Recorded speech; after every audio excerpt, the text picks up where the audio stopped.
Alors bonjour tout le monde, Mike Otabé pour Aiguisage le fil tranchant. Aujourd'hui, je vais vous présenter justement une petite démonstration d'aiguisage. Ici, j'utilise un couteau japonais, un acier carbone. Alors l'idée, c'est que pour revenir avec la vidéo précédente, je positionne ma main. Vous voyez ici les 3 points de contact. Donc le doigt sur l'index, le pouce proche du talon, les doigts qui tiennent bien le manche et le manche ici est dans le prolongement jusqu'à mon coude. Alors l'idée, en utilisant ici, j'ai placé de l'eau à la surface de ma pierre. On va travailler justement avec le couteau, mais on va travailler une petite section à la fois. On va découper la pleine longueur de la lame. Alors ici, j'aime bien commencer par exemple avec le talon et au niveau de la prise en main du couteau, je vais tenter de positionner mon couteau à 45 degrés comme ça. Donc, on n'est pas comme ça, puis on n'est pas comme ça non plus. On essaie d'être à 45 degrés. La raison étant que, si je prends l'exemple ici de mon petit modèle de mousse, si je mets ma lame complètement comme ça, mon couteau va avoir tendance à rouler comme ça. Si on fait un travail avec la lame dans le sens de la lame, c'est plutôt la lame a tendance à faire ça. Ce qui veut dire qu'ici, ça va rouler comme ça ici. Alors, en ayant une position à 45 degrés, ça nous permet autant que possible d'avoir un mouvement qui va être droit, qui ne sera ni trop penché avant-arrière, ni dans ce sens-là non plus. Donc, 45 degrés ici, c'est vraiment un angle intéressant à conserver. Au niveau de la prise en main pour la main gauche, moi je suis droitier, alors naturellement je vais tenir le couteau de cette manière-là. Les doigts ici, de la manière qu'on les positionne, il y a différentes façons. On peut soit utiliser, par exemple, les gens aiment utiliser avec 3 doigts. Moi, je trouve ça intéressant. Et la position, remarquez ici comment j'appuie. Je suis évidemment pas trop haut. Évidemment, je ne suis pas trop bas parce que s'il y a un glissement des doigts, je peux m'accrocher sur le tranchant. Et évidemment, l'idée, c'est que quand je positionne mes doigts, vous voyez ici, j'utilise plutôt le sommet de mes doigts. Alors, ça va faire une zone où la pression est vraiment concentrée. Certaines personnes peuvent travailler à 2 doigts, d'autres avec 3 doigts comme ça. Il est possible d'écarter les doigts comme ça, mais je préfère enseigner comme ça ici parce que là, on peut vraiment concentrer notre travail petite section sur petite section. Alors, la main ici, avec les doigts, c'est celle-ci qui va appuyer. La main ici va guider le mouvement avant-arrière. Elle va aussi guider l'angle. Donc, en faisant le mouvement, je vais juste rajouter un petit peu d'eau comme ça. Alors, on commence ici.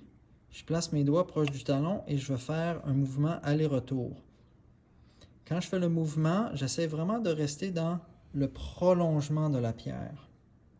Je n'essaie pas de faire des mouvements comme ça et je ne fais pas des mouvements de demi-lune non plus. On a l'avantage d'avoir une belle surface ici, donc on veut vraiment tenter de faire un mouvement en continu, aller-retour comme ça. Alors ici avec le couteau, habituellement je vais faire 4 allers-retours. Donc lorsque le tranchant est vers moi, en faisant le mouvement, je vais appuyer en m'éloignant et quand je reviens, je relâche la pression. Je garde les doigts sur la lame est en contact avec la pierre, mais je ne mets pas de pression. Je fais simplement glisser pour ensuite remettre de la pression en poussant. Donc ça va ressembler à ça. On pousse, relâche.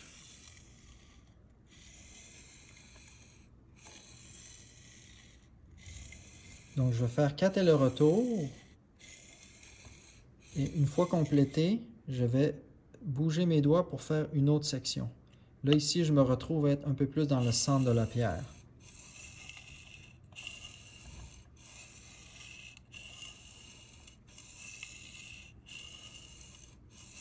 Donc, vous voyez mes doigts, comme je vous ai dit tout à l'heure, c'est vraiment le bout des doigts. Je ne suis pas comme ça. Ça ne donne pas un aiguisage efficace. La pression est trop diffuse. J'essaie vraiment de concentrer ma pression Parce que la zone sur laquelle je suis en train de travailler, c'est une zone qui est toute petite. Vous voyez ici la petite ligne qui vient d'apparaître? Ça, c'est le biseau du couteau là, qui est en train de se former ici.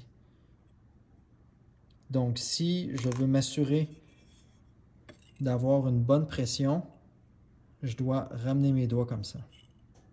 Alors là, j'ai fait la zone proche du talon, je m'en vais vers le centre et graduellement, je fais les mouvements comme ça ici. En faisant les mouvements autant que possible, j'essaie de rester dans le centre de la pierre. Et lorsqu'on se rend vers la pointe, c'est la partie qui est souvent un petit peu plus difficile à faire. Une manière que je trouve intéressante, là, à ce moment-là, quand on arrive proche de la pointe, étant donné que c'est une zone qui est arrondie, on est obligé de modifier la hauteur du couteau par rapport à la pierre. Je vais vous montrer avec un angle différent. Vous voyez ici, si j'appuie uniquement là, la pointe ne touche pas.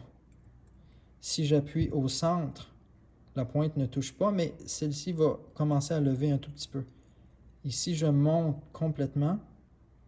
Ici, c'est dégagé. Donc, vous voyez que pour être capable d'avoir un aiguisage qui va se rendre complètement jusqu'à la pointe, on est obligé de faire un jeu de hauteur comme ça. Donc, à ce moment-là, quand vient le moment de faire l'aiguisage de la pointe, on peut se permettre, avec les doigts, de séparer légèrement les doigts. Ce doigt-ci, quand j'appuie ici, va faire cette zone-là.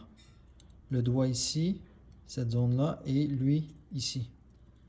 Donc, on peut visualiser que en faisant l'aiguisage, c'est comme si les trois doigts vont glisser comme ça. Donc, la pointe, le centre, derrière comme ça. Alors, si je prends ici l'analogie comme ça, je monte. Donc ici, je combine le mouvement de montée et je combine un mouvement qui tourne un peu. Je n'ai pas le choix de tourner parce que je dois respecter la silhouette de la lame. Si je fais seulement un mouvement d'aller-retour comme ça, ici, on va plutôt user la lame de manière très droite. Donc, si je fais un mouvement aller-retour constamment jusqu'à la pointe, on risque de faire une zone droite ici, ce qui n'est pas l'idéal.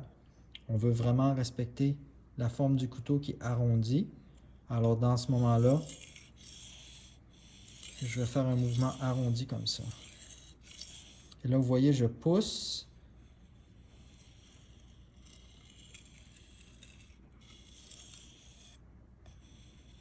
Comme ça.